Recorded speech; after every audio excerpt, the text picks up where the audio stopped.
Ed ho versato 1000 lacrime, ormai le ho finite. Nel cuore non mi si rimarginano le ferite. Mi sento vuoto, l'anima non si fa più sentire. Un peso dentro mi sembra di avere un meteorite. La testa vaga ancora nei pensieri più profondi.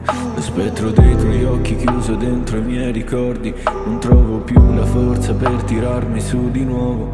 Nel mezzo dell'oceano ci sono arrivato a nuoto. Avrei ancora bisogno di sentire il tuo calore, ma non riesco più a sentirti, c'è troppo rumore. Non ho più un cuore, tu me l'hai strappato via dal petto, facendo credermi che fosse sì tutto perfetto. Fatti guardare, non capisci ancora quanto sei speciale. E non ho più il tuo amore, che posso fare? Notti passate sul letto dove io ti restavo a guardare. Fatti baciare, quelle labbra che mi fanno innamorare. Anche se tu sei riuscita a spezzare l'ultimo pezzo di cuore che io ti potevo dare.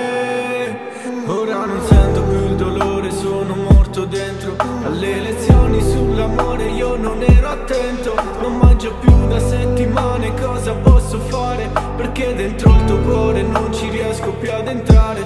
E se tu sei uno sbaglio io vorrei sempre sbagliare. Perché sei bella come il sole dopo un temporale. Perché sei bella come un'alba vista sì dal mare.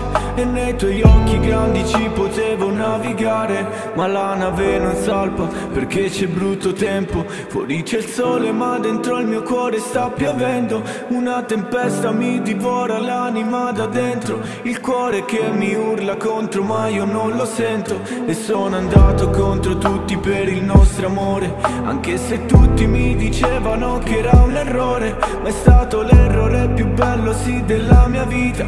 E mentre ci ripenso sì respiro a fatica.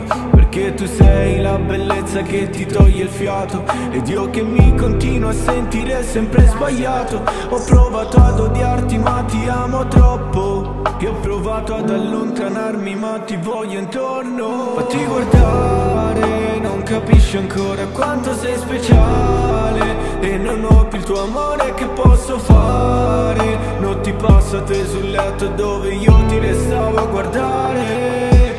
Fatti baciare, quelle labbra che mi fanno innamorare.